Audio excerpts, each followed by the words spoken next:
Hello everyone, welcome back to the new video. I hope आप लोग एकदम बढ़िया होंगे। भाई मैं भी एकदम बढ़िया हूँ। तो यार आज का टॉपिक बहुत ज़्यादा इंटरेस्टिंग है। और वैसे तो आप थंबनेल देख के तो समझ ही गए होंगे। मेरे पास यार काफ़ी सारे कमेंट्स आए। मैं जैसे लाइव करता हूँ जनरली सैटरडेज या संडेज में, तो मुझसे काफ़ी लोगों ने पूछा कि यार सेकेंड हैंड कार लेना एक सही चॉइस है भी या नहीं। या अब जैसे जनरली मेरे पास जो बहुत नॉर्मल क्वेश्चंस आए कि मुझसे एक इंसान ने पूछा था कि यार 11 लाख रुपए में सेल्टॉस ले लूं या फिर 2-1 लाख रुपए डाल के सेल्टॉस का बेस मॉडल उठाऊं या फिर सोनेट का HTX उठाऊं, क्या करना चाहिए। तो एक तो लोगों को बहुत ज्यादा ही कंफ्यूजन रहती है।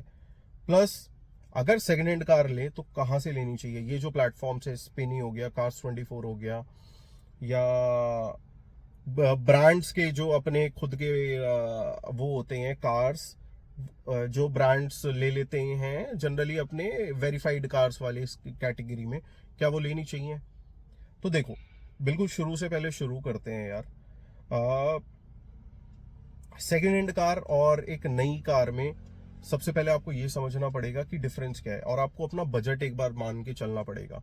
देखो, मेरा मानना ये कि अगर आपका बजट जो है ना वो 2 लाख, 3 लाख, 4 लाख वाली कैटेगरी में है, और आपको यार चाहिए कि ठीक है 4 लाख रुपए की कैटेगरी में एक 3 से 4 साल पुरानी कार जो कि जनरली 8 या 9 लाख रुपए की रेंज में आती है वो मिल जाए, then it is a good choice. First. दूसरी चीज, सबसे बड़ी चीज कि चलो मेन क्वेश्चन पे आते हैं पहले, क्या कि पुरानी कार लेनी भी चाहिए या नहीं लेनी चाहिए, या नई कार पे जाना चाहिए। तो देखो, मैं आपको सबसे पहले अपना पोर्टफोलियो समझा देता हूं। मैंने आज तक कौन सी कार्स यूज की हैं, उनमें से कौन सी नई है और कौन सी पुरानी है। तो बिल्कुल सही, एक गाड़ी उनमें पुरानी भी रही है। देखो यार, मैंने शुरू किया था ईऑन से। मेरी पहली कार ईऑन थी, Hyundai ईऑन। और वो कार जो थी वो नई ली थी मैंने। उसके बाद मेरे पास एक बलिनो रही, वो भी नई थी। फिर बलिनो के बाद, क्योंकि बलिनो के जाने के भी वो जो थी वो जनरली 1 या 1.25 साल में मैंने बेची थी, तो एकदम से मैं नई कार नहीं परचेज कर पा रहा था। तो उस टाइम पे मैंने फोर्ड की एस्पायर डीजल ली थी पुरानी। कहाँ से ली थी वो आगे डिस्कस करेंगे जब हम प्लेटफॉर्म्स की बात करेंगे। तो तब मैंने यार वो वाली कारें देखी। तो मैंने फिर एस्पायर डीजल ली। मैं आपको एस्पायर डीजल का बता देता हूँ। मैंने एस्पायर डीजल 1.5 टाइटेनियम मॉडल 2016 ली थी, और 2015 मॉडल था, 16 का रजिस्टर्ड था। फिर यार मैंने जो वो एस्पायर है वो करीब 2019 दिसंबर से लेके 2022 अगस्त तक चलाई। कितने की बेची वो भी हम आगे डिस्कस करेंगे।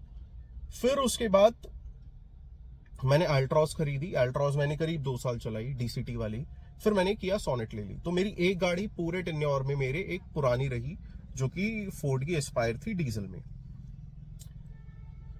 अगर मैंने क्यों ली थी पुरानी, उससे आप समझ पाओगे कि पुरानी गाड़ी किसको लेनी चाहिए। मेरी जो बलिनो थी वो मैंने Cars24 को सेल की थी, जो कि एक एक्सीडेंटल कार थी।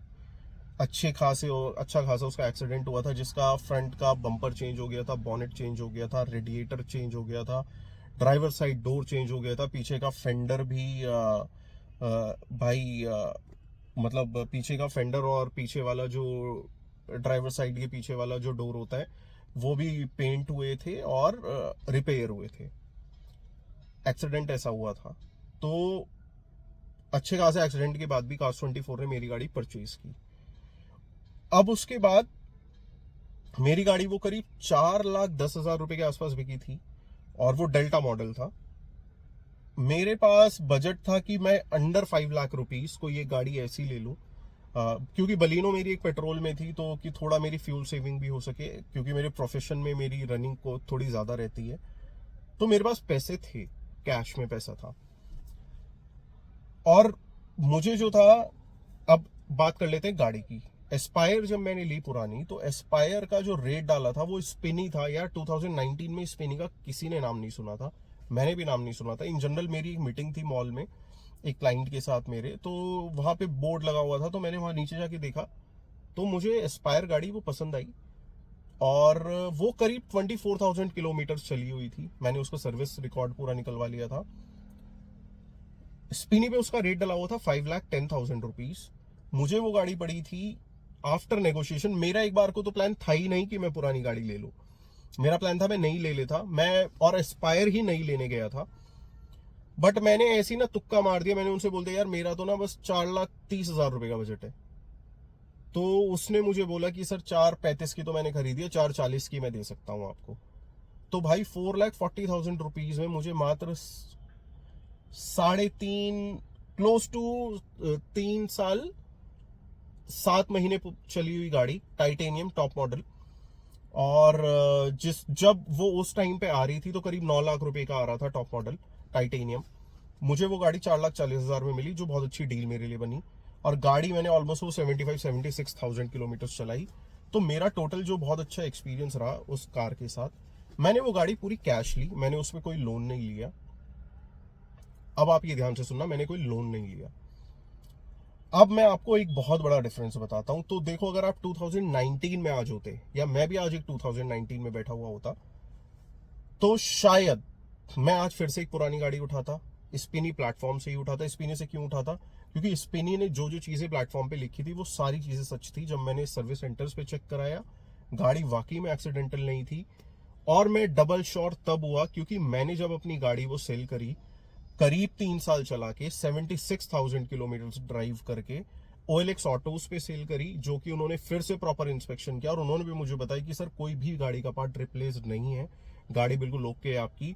और उन्होंने मेरी वो गाड़ी पुरानी भी 2,35,000 रुपीज की खरीद ली।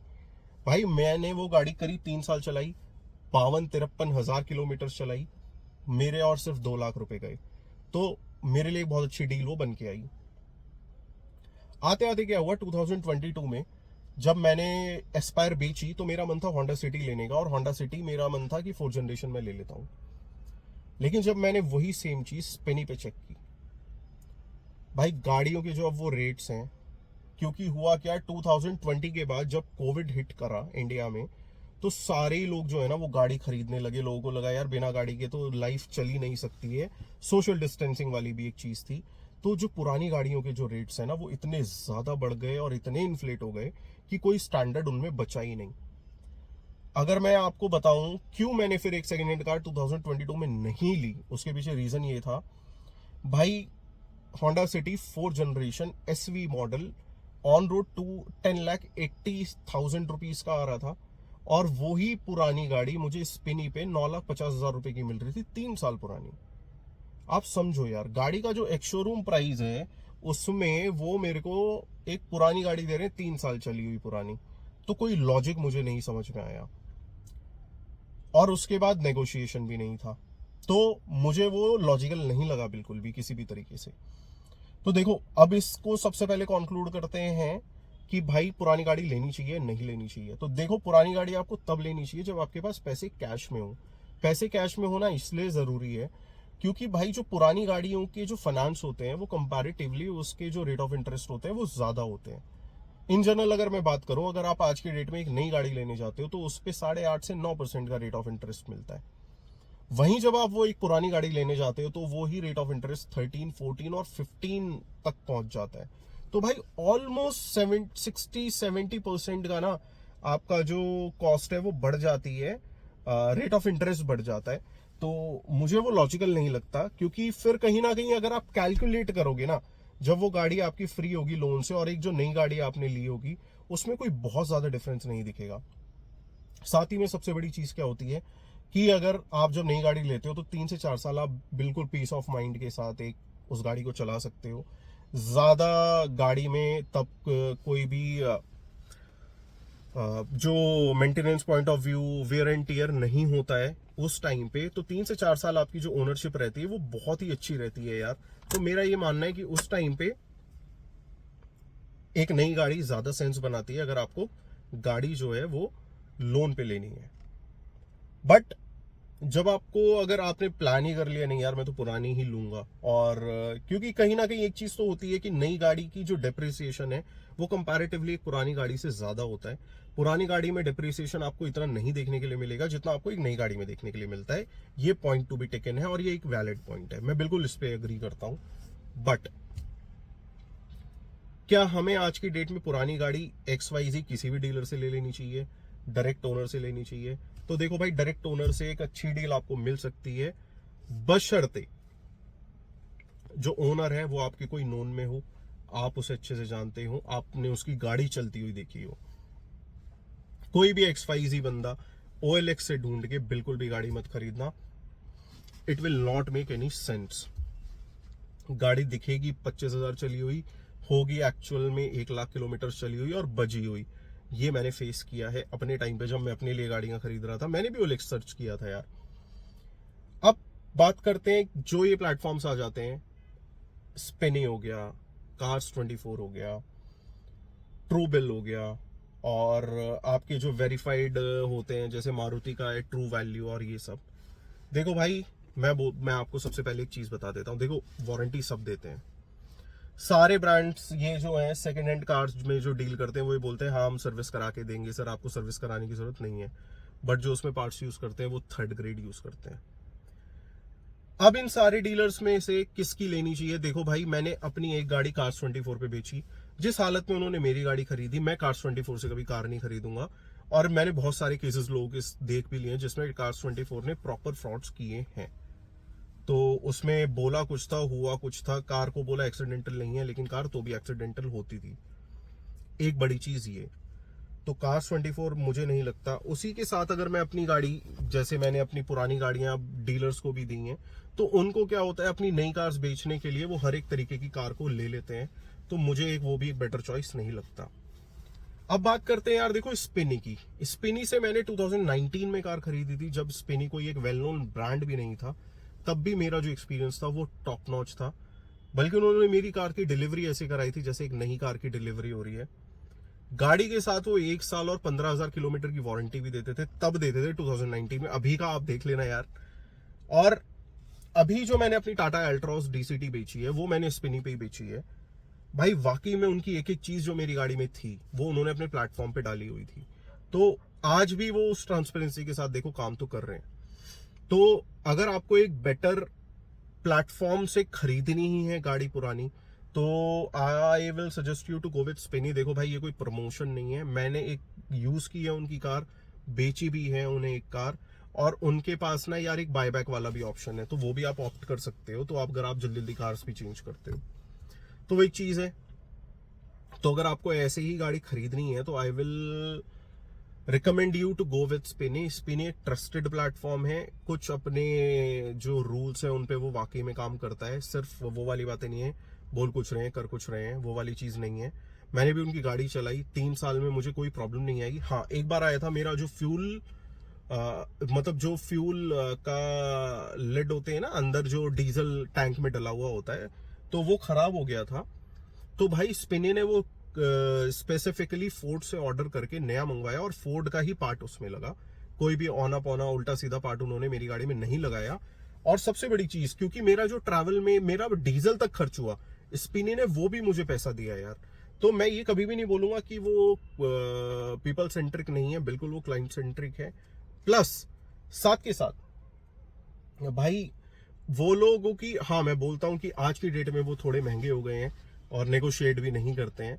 बट ठीक है, कार्स तो अच्छी हैं, ये मैं आपको बिल्कुल टेंशन फ्री होके आप ले सकते हो कार्स।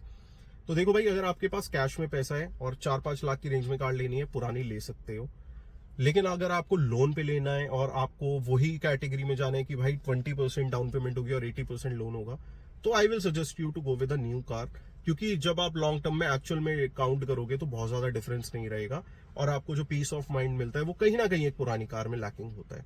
तो यार मुझे लगा कि इस टॉपिक पे वीडियो बनानी चाहिए। काफी सारे कमेंट्स मेरे पास आते हैं, लाइफ पे बहुत ज्यादा लोग पूछते हैं, तो मैंने ये वीडियो आपके लिए बनाई। आई होप आपको ये इन्फॉर्मेटिव लगी होगी। अगर इन्फॉर्मेटिव लगी हो तो यार लोगों के साथ शेयर करना, उन्हें भी हेल्प हो सकेगी। अच्छी लगी हो तो यार लाइक जरूर कर देना। मिलते हैं किसी और अच्छी वीडियो में। Till then thank you so much, stay safe and Bharat माता की जय।